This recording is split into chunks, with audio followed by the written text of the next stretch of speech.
Started with a Facebook post in 2013, July 10th.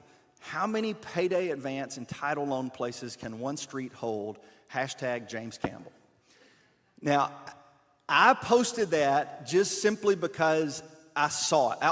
That wasn't like a political post. That wasn't like even a justice post. I mean, I wasn't even doing anything. It was like Facebook. Remember back in 2013, Facebook was just like whatever you were thinking. It was like what you were eating and where you were going. It was before we got all political on there.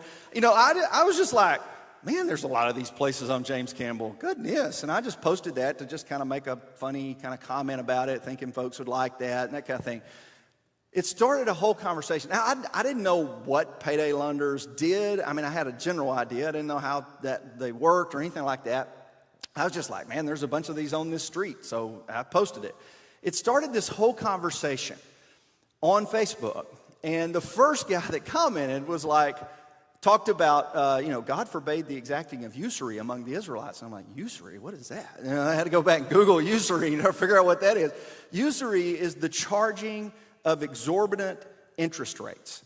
And it is forbidden in the Old Testament. The charging of exorbitant interest rates forbidden in the Old Testament. I would say it's forbidden in the New Testament well. I would say that there's plenty of New Testament passages that talk about, do not take advantage of your neighbor financially. I think that would be a general principle. Zacchaeus would probably agree with that principle. Do not take advantage of your neighbor financially.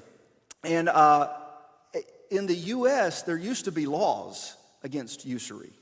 Like for most of U.S. history, there were usury laws that prevented places from charging exorbitant interest or unfair interest rates. And I think it was in the 80s that the Supreme Court made a decision that changed that, and a lot of those laws were repealed and rolled back, and that's when states started introducing payday lenders and title loans. These businesses really haven't been around all that long.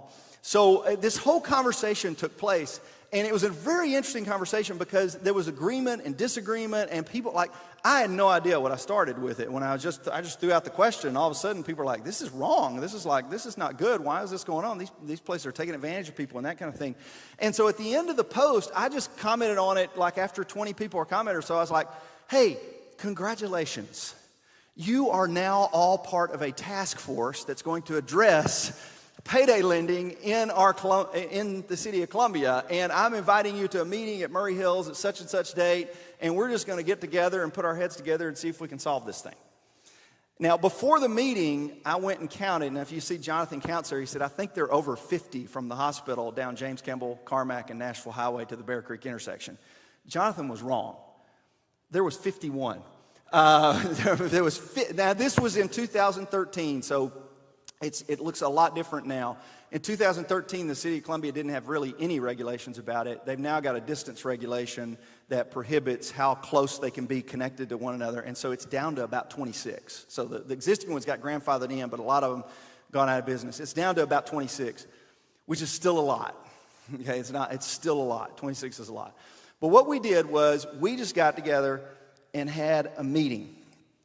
And at this meeting, and it was just the people that commented on the Facebook post, I invited to a meeting. And at this meeting, we discovered that, as with most issues, the problem is way more complex than a comment or two on a Facebook post. Like, there's nuances to this, there's difficulties, there's complexities to this. We had folks that came in that had, because we had some that were like, we need to shut these places down, these are unfair, and these are terrible, and they're charging exorbitant interest rates. And other people came in and said, wait a minute, I've used these places, that sometimes this is the only option people have. I mean, this is, some people can't get, the credit is trashed to the point that you just can't get it through a traditional bank, and these places are serving a need, and some people can't get bank accounts, and these places are serving a need. And so, we discovered as we started talking about it, the problem was this is a very complex problem. This is a very nuanced problem. There is a legitimate use for some of these. Not all of them are serving in a predatory lending type capacity, but there is, we just started kind of bouncing ideas around, okay, well, what can we do? How do we address it? How do we come up with it? There are clearly people that are being taken advantage of. There's a lot of folks that are being taken advantage of, and how do we address it? And honestly, we just got overwhelmed and we kind of quit, which is another common thing that happens when you're trying to address injustice. Because when you start trying to address it, like, it's one thing to talk about the problem, like, they ought to do something. They ought to fix that problem right there. It's one thing to point fingers and they ought to fix it. It's another thing to sit in a room together with a group of people and, like, we're the ones that are going to fix it, so how are we going to fix it? And we figured out, like, every idea there was a roadblock to. It was like, well, what if the church, because, if you go back to Stephen's original idea, it was like, what if an umbrella of churches could provide the same service interest-free? We're like, ooh, yeah, that's a good idea. The church could lend money to people. No, that's not a good idea. I mean, like every idea we come up with, there was some roadblock to it, and then it was like the problem became so overwhelming because it's much larger than this little group can fix. I mean, this is a nationwide problem. Like, we can't affect the laws, we can't affect the regulatory practices. How are we going to fix this problem? And it just eventually kind of got to the point where we're like, this is just too big for us to fix. We don't know how to do this. It's too big. And I'll credit Randy Nichols, who kind of resurrected it about 3 or 4 years ago, because Randy came to me.